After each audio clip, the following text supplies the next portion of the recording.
Now, your award-winning local sports coverage. Here's David Reed. The high school football playoffs head into round 2 tomorrow night for several Texoma teams, including a key Class 3A matchup featuring Sulphur and Ida Bell.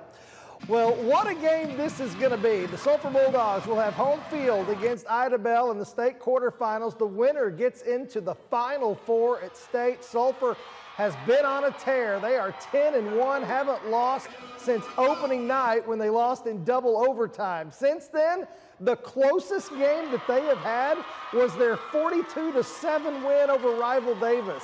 They beat Kingfisher last week 66-0. That was a playoff game. These Bulldogs are ready to go. It's really special being out in this field. I've been here my whole life. Just put blood, sweat, and tears all into it, and we're going to put it out there on Friday night. Yeah, we could look back and say we won 66-0, we're pretty good, but that's not what we do. We see, hey, we could have scored more, we could have been faster, better, and that's what we're working on this week. Our kids are up to the challenge. They're up to the challenge each and every week, and they look forward to Friday nights. They look forward to playing a football game, and luckily by winning our district, we get to be at home Friday night. That's a huge advantage in the playoffs, so we're calling this our real senior night. Our seniors, this is it. This is their last football game at Sulphur on this field, so it's a cool deal knowing that that's going to happen. So they'll be ready. They're ready for any challenge we put in front of them. The Van Alstyne Panthers are headed to round 2 of the high school playoffs. Van Alstyne will play Van this week. VA has been on a hot streak. They've won 7 straight, swept the district. Now they take on the Van Vandals, a team that has had a lot of success in a very tough district. Should be a great game on Friday in Mesquite. I mean, you're in the second round of the playoffs. I mean, everybody's going to be really, really good at this point. But Van, they have great tradition over there.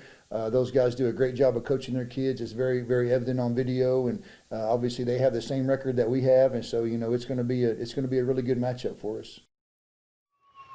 The Gunner Tigers roll into round 2 of the high school football playoffs and will play City View down at that new Eagle Mountain High School. The Tigers have won 8 in a row, including a 48-0 win in the opening round against Trinity Leadership, a great springboard for their postseason run. Getting off to a great start in the first round is always a plus. I think the kids played extremely well. We had a great week of preparation and went out there and got that first win, and hopefully that can kind of propel us into this next round. The Collinsville Pirates will head out to Iowa Park for their second round game, taking on Wellington on Friday. The Pirates ran Roscoe out of the building in the opening round, 52-0. Things do get tougher, but these Pirates are ready to set sail on round 2. They're, a wing tee-based team, a slot tee-based team. They do some different things as well, and then they're going to try to play you man-to-man and put some pressure into the box and make you run into a positive count for them. And so it's a traditional football program that I'm really excited about playing. Well, the Murray State College Aggies are good at a lot of different sports, and this past week they proved winning doesn't just happen on the court or on the field, it can happen on the lake too. Drury Vaughn has the story.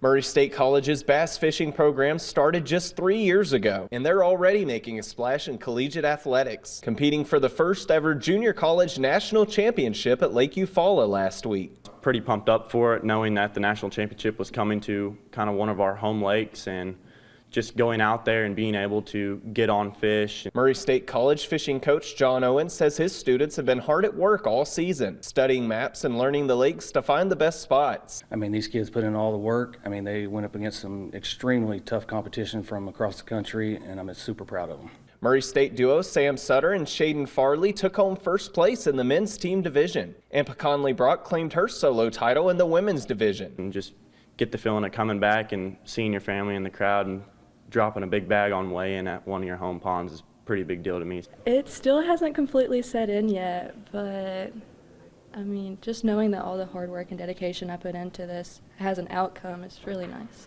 Coach Owen says since winning the national championship, the team's recruitment has really taken off, reeling in some top-notch talent. Pretty big deal for us. I mean, recruiting's going crazy right now with kids that are calling that are already committing, and I mean, for us it's just a big deal, and we're ready to get to the next one and see what else we can do. The Murray State fishing team is set for the Oklahoma College Bass Championship on December 7th. In Tishomingo, Jury Vaughn, Sports 12. Yeah, neat story. You know, a bass is a fish, and nobody does it better than Murray State. And a win is a win. A win is a win. Even on the lake.